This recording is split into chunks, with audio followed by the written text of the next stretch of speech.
ଓମ୍ ଭଗବତେ କୁରୁକୁରୁ ଏହି ମନ୍ତ୍ରକୁ କେବଳ 3 ଥର ପଢ଼ିବା ମାତ୍ରେ ଗ୍ୟାରେଣ୍ଟି ଦେଉଛି ସେ ନାରୀ 5 ମିନିଟ୍ରେ ତୁମ ପାଖକୁ ଆସିବ। ଯାହା ଚାହିଁବେ ତାହା କରିବ। କେବଳ ଆପଣଙ୍କୁ ଓମ୍ ଭଗବତେ କୁରୁକୁରୁ ଏହି ମନ୍ତ୍ରକୁ 3 ଥର ପଢ଼ିବାର ଅଛି। ତାପରେ ଦେଖିବେ ଚମତ୍କାର।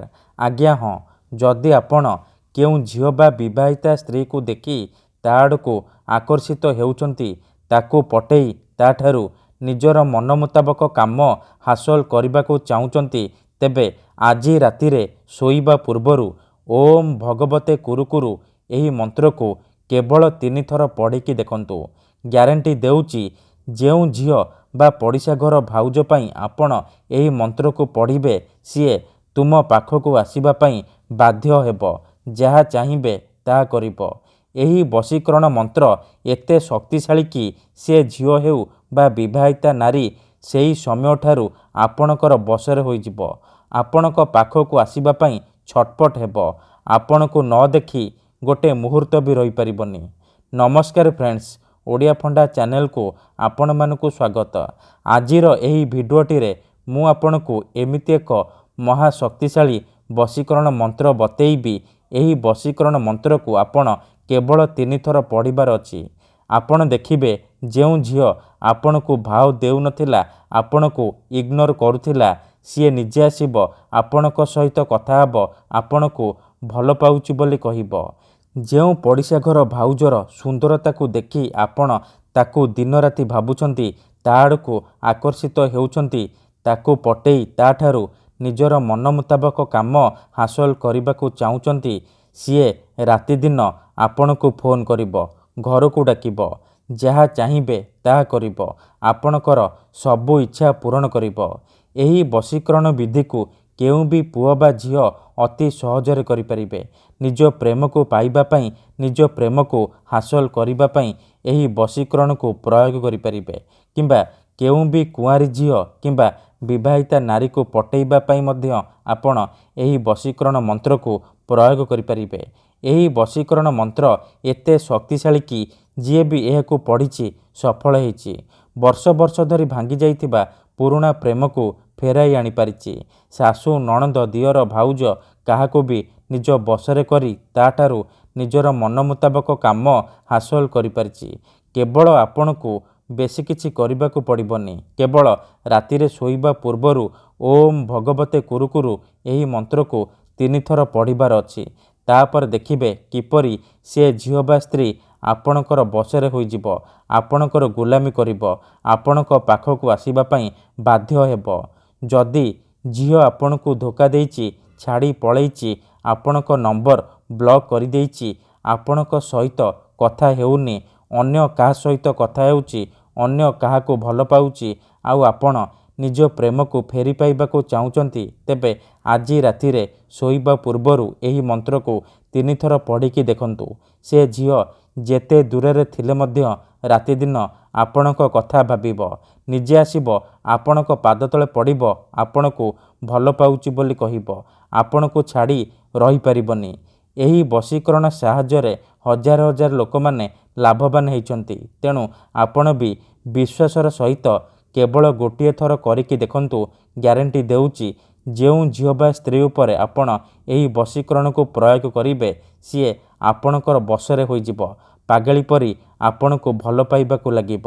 ତେବେ ଏହି ବଶୀକରଣ ବିଧିକୁ ଆପଣ କିପରି କରିବେ ମୁଁ ଆପଣଙ୍କୁ ବତେଇବି। ସମ୍ପୂର୍ଣ୍ଣ ପ୍ରୟୋଗ ବିଧି ମୁଁ ଆପଣଙ୍କୁ ବତେଇବି। ଜାଣିବା ପାଇଁ ଭିଡ଼ିଓଟିକୁ ମୂଳରୁ ଶେଷ ପର୍ଯ୍ୟନ୍ତ ଦେଖିବେ। ଅଧାରୁ ଛାଡ଼ିକି ପଳେଇଲେ ଆପଣ କିଛି ବି ବୁଝିପାରିବେନି। ପରେ ଆପଣ କହିବେ, ଗୁରୁଜୀ ଆପଣଙ୍କର ବଶୀକରଣ କାମ କରୁନି।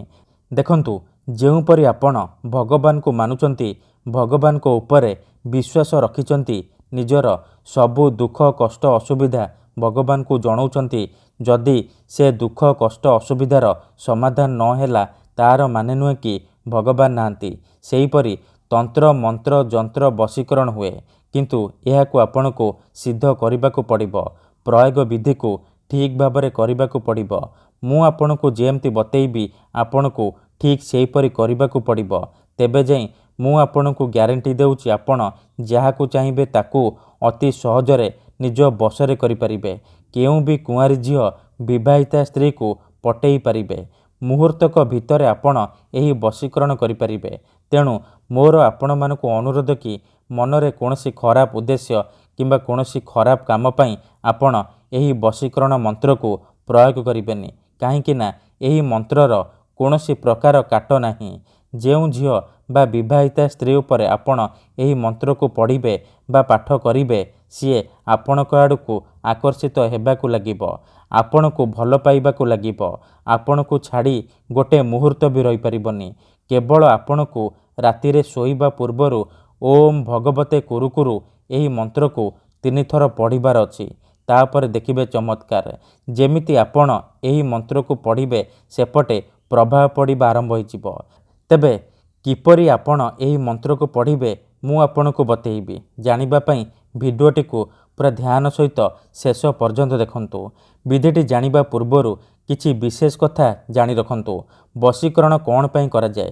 ଯେତେବେଳେ ଆପଣ କାହାକୁ ନିଜଠାରୁ ଅଧିକ ଭଲ ପାଉଛନ୍ତି, ତା ବିନା ବଞ୍ଚିପାରିବେନି ଭାବୁଛନ୍ତି, ସେତେବେଳେ ଆପଣ ବଶୀକରଣ କରିପାରିବେ। କିମ୍ବା ଯଦି କେଉଁ ଲୋକ ବିନା କାରଣରେ ଆପଣଙ୍କୁ ହଇରାଣ କରୁଛି, ଆପଣଙ୍କ ଘର ପରିବାର ଉପରେ ଖରାପ ନଜର ପକାଉଛି, ଆଉ ଆପଣ ଚାହିଁକି ବି ତାର କିଛି କରିପାରୁନାହାନ୍ତି, ସେତେବେଳେ ଆପଣ ବଶୀକରଣ କରିପାରିବେ।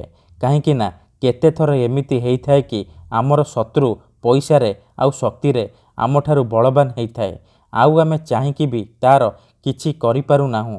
ଏହିପରି ପରିସ୍ଥିତିରେ ଆପଣ ବଶୀକରଣର ସାହାଯ୍ୟ ନେଇପାରିବେ। ନିଜ ପ୍ରେମକୁ ପାଇପାରିବେ, ଶତ୍ରୁକୁ ହାତ ମୁଠାରେ ରଖିପାରିବେ। ଏଥିପାଇଁ ଆଜିର ଏହି ଭିଡ଼ିଓଟିରେ ମୁଁ ଆପଣଙ୍କ ପାଇଁ ଆମର ତନ୍ତ୍ରଶାସ୍ତ୍ରରୁ ଏମିତି ଏକ ମହାଶକ୍ତିଶାଳୀ ବଶୀକରଣ ନେଇ ଆସିଛି। ଯଦି ଆପଣ ଏହାକୁ ଠିକ୍ ଭାବରେ କରିଦେଲେ, ମୁଁ ଆପଣଙ୍କୁ ଯେମିତି ବତେଇବି ଆପଣ ଠିକ୍ ସେହିପରି କରିଦେଲେ, ତେବେ ମୁଁ ଆପଣଙ୍କୁ ଗ୍ୟାରେଣ୍ଟି ଦେଉଛି ଆପଣ ଯାହାକୁ ଚାହିଁବେ ତାକୁ ନିଜ ବଶରେ କରିପାରିବେ। କେଉଁ ବି କୁଆଁରୀ ଝିଅ ବା ବିବାହିତା ସ୍ତ୍ରୀକୁ ମୁହୂର୍ତ୍ତକ ଭିତରେ ପଟେଇ ପାରିବେ, ତାଠାରୁ ନିଜର ମନ ମୁତାବକ କାମ ହାସଲ କରିପାରିବେ। ତେବେ ବିଧିଟି ଜାଣିବା ପୂର୍ବରୁ ମୋର ଆପଣମାନଙ୍କୁ ଅନୁରୋଧ କି ଯଦି ଆପଣ ଆମ ଚ୍ୟାନେଲକୁ ନୂଆ ଆସିଛନ୍ତି, ତେବେ ଦୟାକରି ଚ୍ୟାନେଲକୁ ସବସ୍କ୍ରାଇବ୍ କରି ପାଖରେ ଥିବା ବେଲ୍ ଆଇକନ୍କୁ ମଧ୍ୟ ଦବାଇ ଦିଅନ୍ତୁ, ଯାହାଦ୍ୱାରା ଆମେ ଯେଉଁ ବି ଭିଡ଼ିଓ ଅପଲୋଡ଼ କରିବୁ ସର୍ବପ୍ରଥମେ ଆପଣ ଦେଖିପାରିବେ। ତେବେ ମନେ ରଖନ୍ତୁ, ଏହି ବଶୀକରଣ ବିଧିକୁ ଆପଣ କେବଳ ମଙ୍ଗଳବାର, ଗୁରୁବାର ଆଉ ଶନିବାର ଦିନ କରିପାରିବେ। ରାତିରେ ଶୋଇବା ପୂର୍ବରୁ କରିବେ।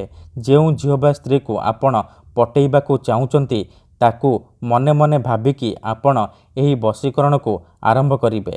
ବିଧିଟି କରିବା ପୂର୍ବରୁ ଭଲ ଭାବରେ ହାତ ଗୋଡ଼ ମୁହଁ ଧୋଇକି ସଫା ବସ୍ତ୍ର ପିନ୍ଧିକି ଆପଣ ନିଜ ବିଛଣା ଉପରେ ବସିକି ଏହି ବଶୀକରଣକୁ କରିବେ। ପ୍ରଥମେ ଆପଣ କ'ଣ କରିବେ, ଯେତେବେଳେ ରାତିରେ ଶୋଇବା ପାଇଁ ଯିବେ, ଭଲ ଭାବରେ ହାତ ଗୋଡ଼ ଧୋଇକି ନିଜର ବିଛଣା ଉପରେ ବସି ପଡ଼ିବେ।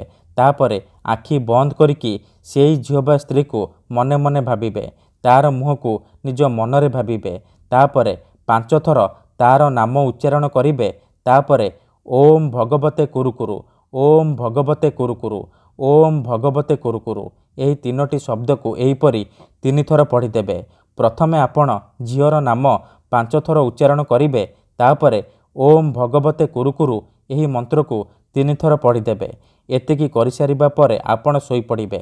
ରାତି ସାରା ସେ ଝିଅ ବା ସ୍ତ୍ରୀ ଉପରେ ପ୍ରଭାବ ପଡ଼ିବା ଆରମ୍ଭ ହୋଇଯିବ। ସିଏ ସେହି ସମୟଠାରୁ ଆପଣଙ୍କ ଆଡ଼କୁ ଆକର୍ଷିତ ହେବାକୁ ଲାଗିବ। ଧନ୍ୟବାଦ।